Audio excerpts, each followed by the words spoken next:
Alright, this is the unboxing of the Canon EF 200mm F2.8 L lens, version 2, USM. Alright, the reason why I went for this lens, opposed to some other ones, was even though there wasn't that much material on the internet, I was really in love with the 135 F2 that I used, and I wanted something a little bit more compressed, so I went for the 200mm range, or prime focal length, and I'm hoping I don't regret it. I don't have my 135 anymore. I was actually borrowing it, but like I said, it was a really awesome lens.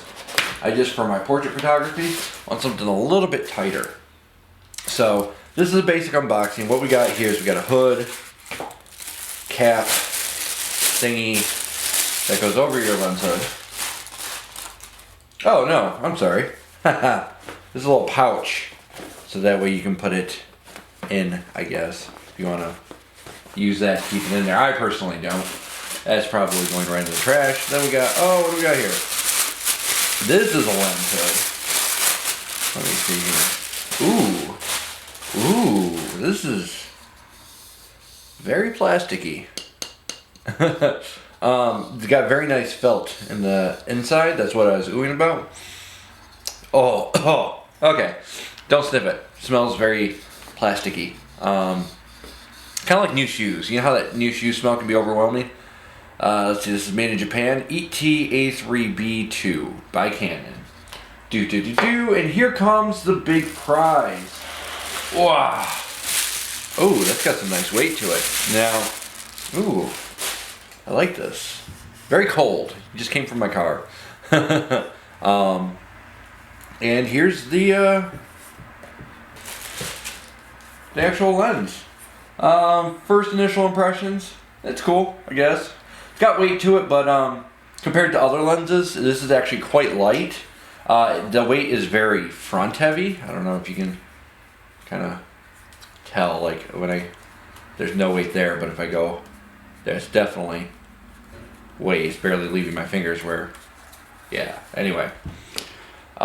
Very nice new lens hood by Canon. This is coming on all their new, or on all their lenses. Even though this lens here was designed and released in 1997, they did put the new cap on here. And then boom. Oh yeah, look at that front element. That is a nice front element. I don't know if you can see that. How beautiful that is. Let's open up the other side so you can see all the way through. Yeah, that's what I'm talking about. Anyway, the 200mm focal length is going to give me tighter shots, which I'm really looking forward to.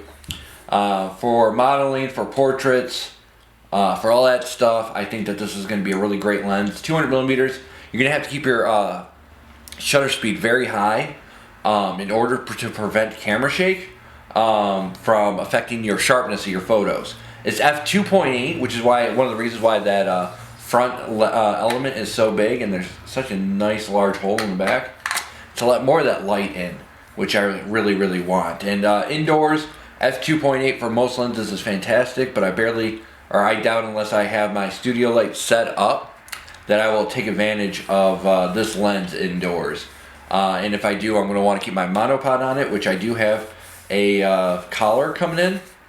It has not came in yet, which will go right over here and connect to my monopod, so I can keep all the, so that way I can switch from horizontal to vertical very easily with that collar, and it'll redistribute the weight, which will be easier for me to control the camera, opposed to it being on a necessarily a tripod, I'm sorry, from hand holding.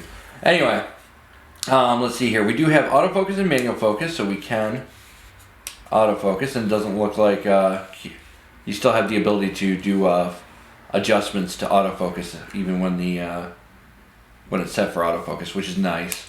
Here in lens, and you go to put autofocus and you want to make a minor adjustment here, it's like Jesus. Hear that motor wearing out. There's two actual additional options with this lens, which I really like, or think I'm gonna like. I've used it with the macro 100mm L lens, and it worked great with that lens, so I really feel that this lens will definitely benefit me too by using this. It's the minimum focusing distance, you can change it so that way when you're trying to find focus on your subject, if you know your subject's about 3 meters away, then you could just set it for, or I'm sorry, if you know your subject's about 4 meters away, let's say, you can set it for down here to 3.5 minimum meters, and it'll find focus so much faster, is because it's going to be moving less glass than if it was to utilize the entire focusing barrel. Anywho, if there's any additional questions that you have, I'm really looking forward to using this lens. I'm really looking forward to, let's put the lens cap on it real quick. Looking forward to giving this a test. Come on. Oh yeah. There we go. That gives it some size. Looking really forward to using this lens, seeing what kind of pictures that come with it, that I can take with it, and I'll have full res samples online for you guys to pixel peep if you guys want to.